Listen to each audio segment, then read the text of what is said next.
Hello and welcome to HardReset.Info. In today's tutorial, I will show you how to adjust screen color on One UI operating system.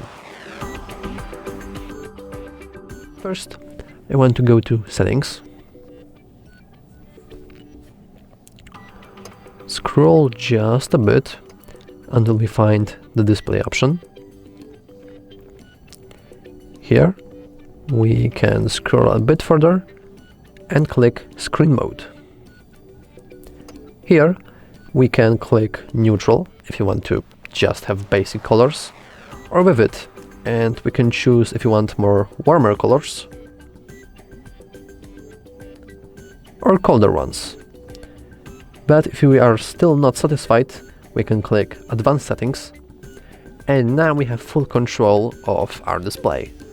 Let's say I really like the green color and I don't really like other ones, so I can disable the blue, disable the red, and I can increase the vividness. Now we can simply quit and the settings are saved. If you like this tutorial, please remember to like and subscribe. Thank you.